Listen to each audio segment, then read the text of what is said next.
Permaisuri Camilla akan dimahkotai bersama Raja Charles III pada Mei tahun 2023. Permaisuri Camilla akan dinobatkan bersama dengan Raja Charles III dalam prosesi seremonial penobatan Raja Inggris yang dijadwalkan pada tanggal 6 Mei tahun 2023. Hal ini senada dengan pengumuman resmi yang disampaikan oleh pihak Istana Buckingham pada Rabu, tanggal 12 Oktober tahun 2022. Upacara akan memperlihatkan Raja Charles III yang dimahkotai bersama Permaisuri Ratu. Tulis pihak kerajaan dalam website resmi royal.uk. Acara sakral ini akan dilaksanakan di Westminster Abbey, London dan dipimpin oleh Uskup Agung Canterbury.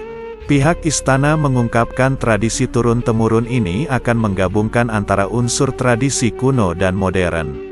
Pada prosesi tersebut, Camilla akan diusapi dengan minyak suci dan dimahkotai, persis dengan prosesi yang pernah dilalui Ibu Suri Elizabeth, ibunda dari Ratu Elizabeth II saat penobatan Raja George ke-6 pada tahun 1937. Sementara itu, Raja Charles III juga akan diusapi dengan minyak yang sama, menerima bola yang disebut orb, cincin penobatan, tongkat kerajaan, dan dimahkotai dengan mahkota St. Edward dari abad ke-17 yang dilanjutkan dengan prosesi pemberkatan.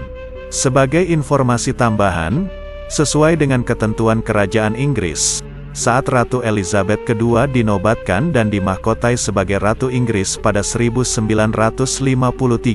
suaminya Pangeran Philip tidak ikut dimahkotai di sampingnya. Pangeran Philip menjadi permaisuri pangeran kelima dari ratu yang memerintah dalam sejarah Inggris. Melansir dari Independent, keterlibatan Camilla dalam prosesi penobatan merupakan perintah dari Ratu Elizabeth II saat ia merayakan Platinum Jubilee pada Februari tahun 2022. Ratu Elizabeth II mengutarakan keinginannya agar Camilla yang saat itu bergelar Duchess of Cornwall dapat menjadi permaisuri saat anaknya, Charles menjadi raja.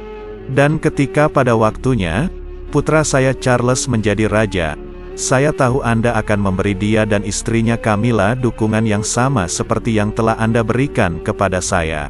Dan merupakan harapan tulus saya, ketika saat itu tiba, Camilla akan dikenal sebagai permaisuri saat dia melanjutkan pengabdiannya yang setia, ujar mendiang Ratu Elizabeth II saat itu, yang dikutip dari Independent. Permaisuri Camilla menikah dengan Raja Charles III pada tahun 2005. Keduanya pernah sama-sama berumah tangga namun berakhir dengan perceraian. Sebelumnya, Raja Charles III pernah menikahi Putri Diana dan bercerai pada tahun 1996. Dari pernikahannya itu ia memiliki dua anak yakni Pangeran William dan Pangeran Harry.